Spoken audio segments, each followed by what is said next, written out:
Alright, so we're working on a 2009 Cobalt SS here, and what the problem is the clutch pedal goes to the floor and stays there. And he had said he had that problem. Called me last week, I guess, said he had the problem, and then it went away. And then he brought it here for brakes and suspension rattle and a few other things. And anyway, I fixed all that and was driving it. It was fine. Come back, and he come to pick it up, and he's pulling out of the shop here, and clutch pedal went to the floor and stayed there. And I had opened the bleeder down by the transmission, and no fluid was coming out. And so anyway, now we're here today to try and fix this. I believe it's the clutch master cylinder. On these cars, the clutch fluid and the brake fluid both feed from the same reservoir, which is your master cylinder reservoir right here. It has a line back there that feeds the clutch master cylinder. The brake feeds it the hydraulic fluid that it needs, and then it comes, the fluid obviously goes through to the transmission. Now these don't have a normal slave cylinder like a lot of traditional hydraulic systems do. The fluid goes into where the throwout bearing / slave cylinder is at. And anyway, I believe that the fluid is not getting there. Something's wrong with the clutch master cylinder, and causing it not to activate the throwout bearing in the slave cylinder. Basically a hydraulic throwout bearing. And anyway, I don't think that's the problem. I think it's up farther, closer to I think it's the clutch master cylinder. So it's a little bit tight to get in there. The actual clutch master cylinder is hooked to your firewall. There's a rod that goes to your clutch pedal, and then then the line comes out, and then you have a line going from your master cylinder that feeds the fluid. So you got to pull that off, but you can't even see any of that because your underhood fuse box is in the way. So you got to remove that first. Take your lid off on your underhood fuse box, and you're going to see 1, 2, 3, 4, 5 7mm bolts throughout your box here.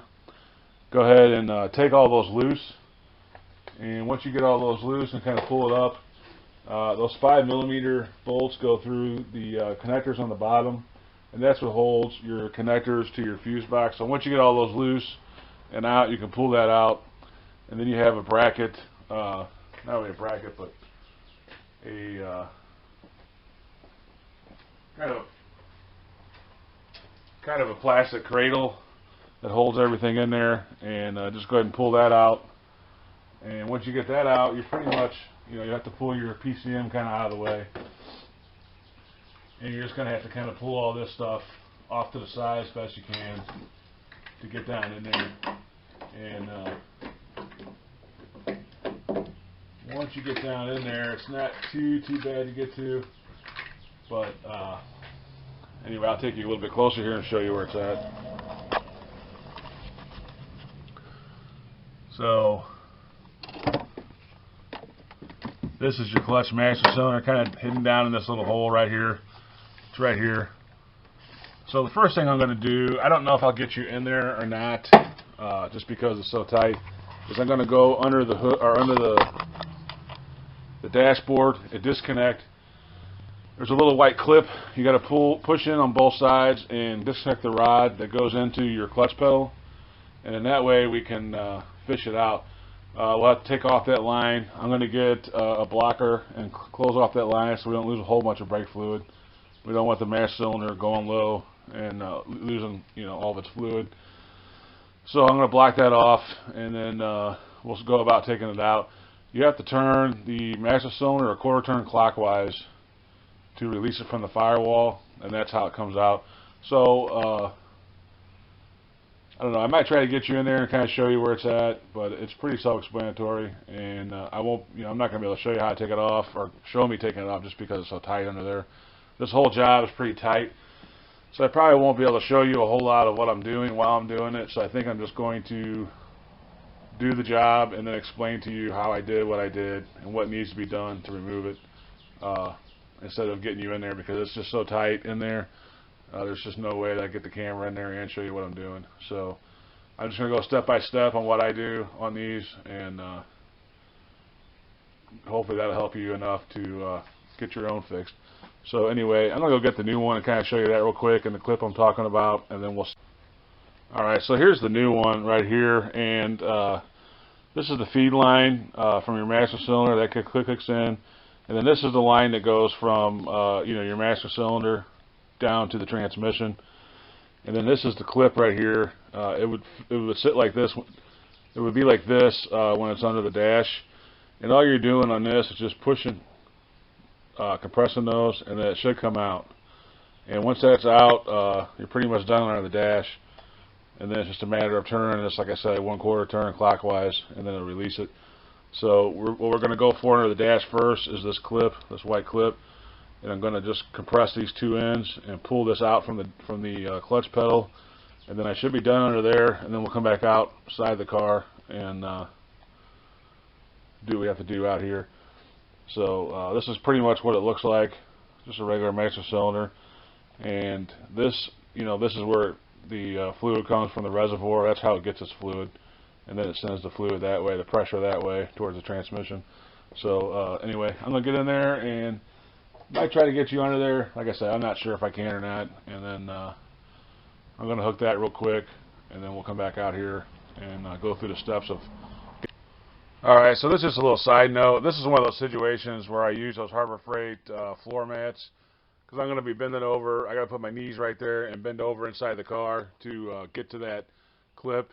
And like I said before, I'm not sponsored by Harbor Freight, but I'm always here to spread knowledge or helpful things and keep your body somewhat healthy and keep your knees intact as you get older. You may not care about it when you're in your 20s, but once you get in your 30s and 40s, if you want to stay in this industry a long time, use whatever's available to you to keep your knees and your body in good shape. So anyway, I just throw these down because I know I'm not going to be able to get my whole body in there underneath this dash. So this is just one of the examples, or one of the things I use these Harbor Freight pads for. Like I said, I put a video out a couple of days ago on these and a couple other things I use from Harbor Freight regularly, and I just wanted to point that out real quick. Again, not to be a sponsor or anything, but just how you can use some of the things they have that are pretty reasonably priced to help you out every day. So we're going to get under there and get that clutch rod off of there, hopefully real quick, and then we'll move on. Alright, so here we are in the car. Here's the rod that comes through. Here's your master cylinder rod that's coming through right there, and there's the white clip. Like I said, I'm not going to be able to put my hand up there and keep the camera here, so I'm just going to show you. Just get your fingers around that white clip on both sides right here, right there, and compress them or push them in, and then it should release that rod. So I just want to kind of show you where I'm at inside the car. Here's the clutch pedal, and then you're going to get your head up under there in your hand and unhook that. So just get on both ends of that, on both sides, push in, and it should release. So like I said, I can't show that on camera, but I wanted to show you where it's at and what you're doing. One thing that might help you a little bit, you can see here I got a mirror right there, and I can see the clip, and that'll help you a little bit see what you're doing. It's kind of hard to see if you just put your head under there. It's almost impossible to see. So I just put a mirror under there, and I got it kind of under the floor mat to hold it there, and that helps me to use my tools to get this thing loose.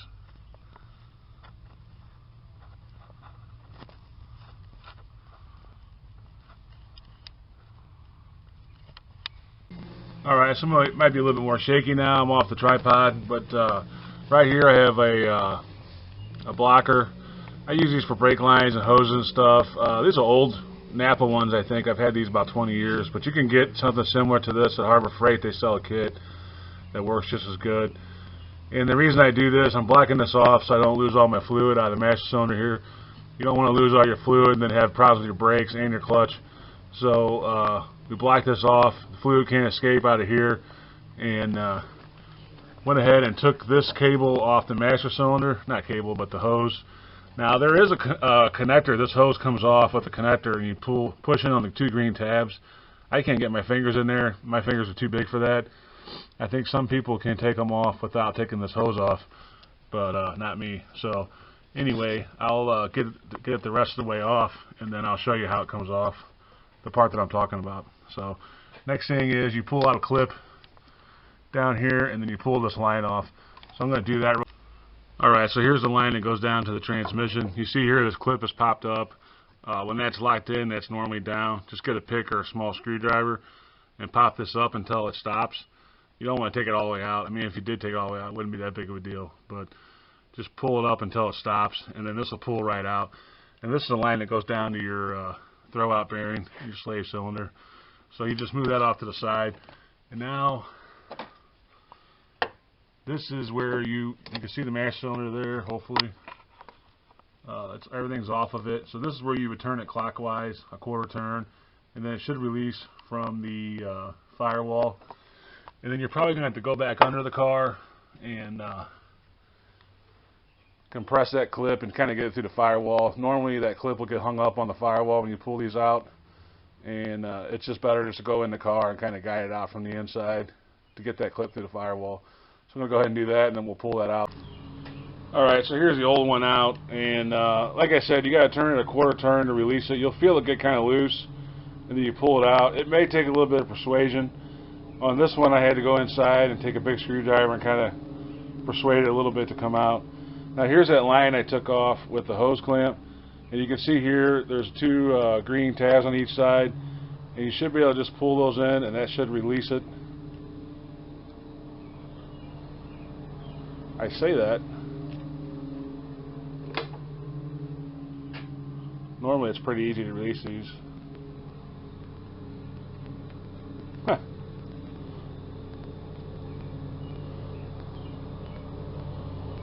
Alright, let me get, of course somebody's cutting their grass.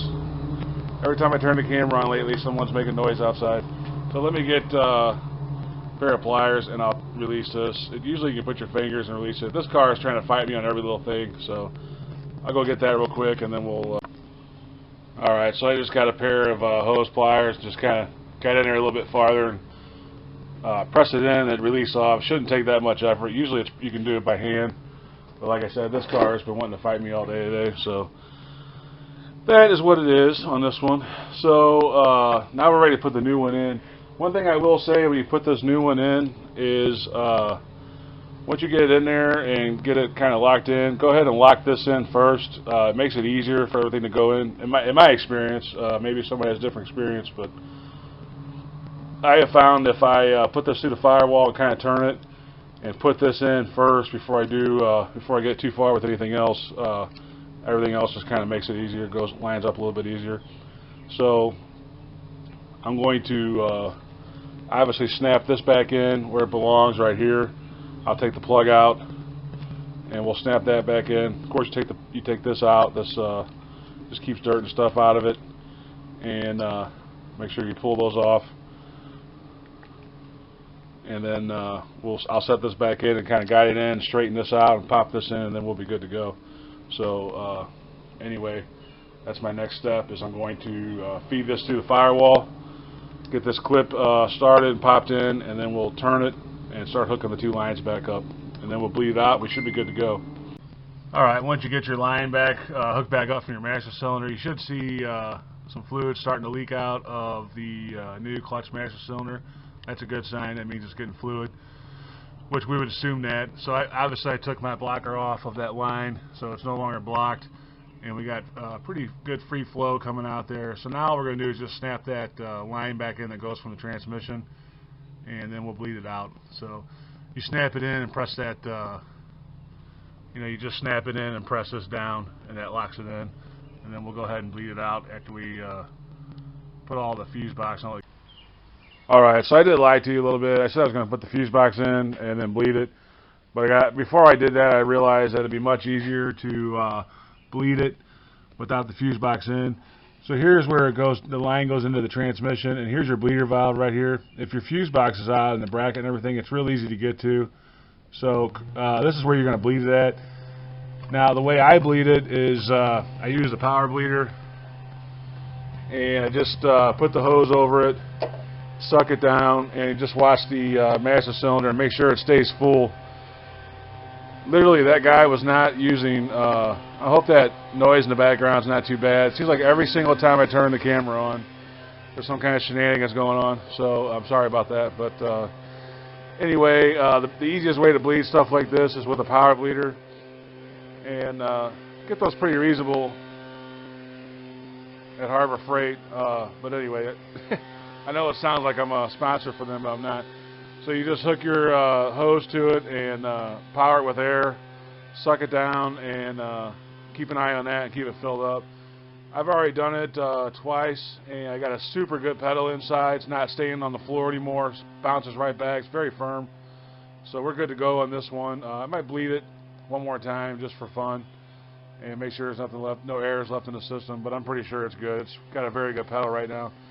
So yeah, that's about it. So then after you get done bleeding it, then you can put your fuse box and stuff back in, and that's not really worth showing. It's pretty easy. Like I said, you just take all the 7mm bolts loose and pop them out from the bottom, and it should pop up, and then that bracket kind of pops in there.